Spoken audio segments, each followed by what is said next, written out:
দেখো কাকে নিয়ে আসছি, আমার বাবা আসছে। যা বের হয়েছে। আলিফ, তুমি কিন্তু ভুলে যাচ্ছ সে আমার বাবা। হ্যাঁ তো তোমার শ্বশুর হয়, তুমি তাকে এভাবে অপমান করে কথা বলতে পারো না। আমি তো একটাবারও বলি নাই যে সে আমার শ্বশুর না। আমি তাকে চিনি আর চিনেই বলছি এখান থেকে চলে যেতে।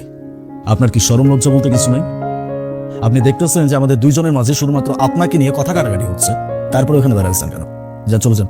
আমি ঠিক বুঝতে পারছি না তুমি আমার সাথে এভাবে কথা বলছো কেন? তুমি না পাগল হয়ে গেছো, কার সাথে কিভাবে কথা বলতে হয় সেটা তুমি ভুলে গেছো। 2-4 দিন পর পরই আমার বাড়িতে চলে আসেন, এত এখানে আসতে মন চায় কেন? আর আমার কথা কি আপনার কানে যায় নাই? আমি খুব সুন্দরভাবে বাংলা ভাষায় বলছি আমার বাড়ি থেকে চলে যান, আউট। দেখো বাবা, আমি তো তোমাকে আজকে থেকে দেখছি না, আমি তো তোমাকে অনেকদিন যাবত দেখছি, তুমি তো এভাবে কথা বলো না কখনো। শোনেন দাও ভাইয়া, ভাবি, কি ব্যাপার? তুমি তুমি এই বাড়িতে কি করছো? এখানে কেন আসছো? ভাবি, 2 দিন পরে আমার অ্যাডমিশন পরীক্ষা, তো তাই ভাইয়া আসতে বলছিল। তোমার অ্যাডমিশন পরীক্ষা, তো এখানে আসবে কেন? না মানে ঢাকা শহরে আমার তো ভাইয়া ছাড়া কেউ নাই। যে ঢাকা শহরে আপন বলতে কেউ নাই। এই শোনো, এই বাড়িটা যতটা তোমার ভাইয়ের ততটা কিন্তু আমারও। আমার পারমিশন নিয়েছে। এই তোমরা জানো না তোমাদেরকে আমি সহ্য করতে পারি না? চলে আসছে মুখ উঠিয়ে। এই যাও এখান থেকে, যাও। ভাইয়ার সাথে দেখা না করে চলে যাবো ভাবি? হ্যাঁ, না বলেই চলে যেতে হবে। ভাইয়ারে বলতে হবে। এই আমি বলতেছি, এ তো হইতেছে না। যাও এখান থেকে, ভাইকে বলতে হবে না। দেখেন ভাবি, আপনি কিন্তু আমার সাথে খারাপ ব্যবহার করতেছেন। আমি কিন্তু ভাইয়াকে বলে দেবো।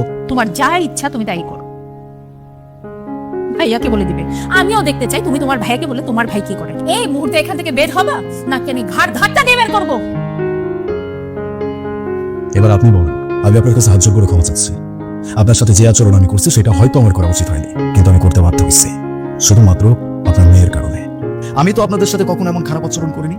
যখন যেখানে যে অবস্থায় আপনাদের সাথে আমার দেখা হয়েছে না কেন, আমি সবসময় আপনাদের সাথে ভালো আচরণ করছি, সবসময় আপনাদেরকে সম্মান দেওয়ার চেষ্টা করছি। বলে কি সেটা আমার অন্যায় ছিল? আপনার মেয়ে আমার ভাইয়ের সাথে এমন আচরণ কিভাবে করে? আপনার মেয়ে আমার পরিবারের একটা মেম্বারকেও কেন দেখতে পারে? তাহলে কি ওকে বিয়ে করা আমার ভুল হয়ে গেছে? আর যদি সেটাই হয় তাহলে সেটার ব্যবস্থা আমি করতে পারি। তোকে আমি এই শিক্ষা দিয়েছি নাকি শ্বশুর বাড়ির লোকের সাথে কিভাবে আচরণ করতে হয়? তুই তোর মাকে দেখিসনি? ও যে আমাকে ঘাড় ধাক্কা দিয়ে বের করে দেয়নি, এটাই তো অনেক বেশি করেছে। আমি আর কোনোদিন তোর বাড়িতে আসবো না। সরি বাবা। খুব খারাপ লাগছে? আমারও লাগছে। নিজের আপনজনের সাথে যদি কেউ খারাপ আচরণ করে তাহলে একদম কলিজাতে গিয়ে লাগে।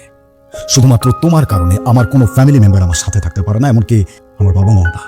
আমি এটা লাস্ট ওয়ার্নিং দিয়ে দিচ্ছি, যদি আমার সাথে সংসার করতে হয় তাহলে আমার কোনো ফ্যামিলি মেম্বারের সাথে খারাপ আচরণ করা যাবে না, মানে যাবে না।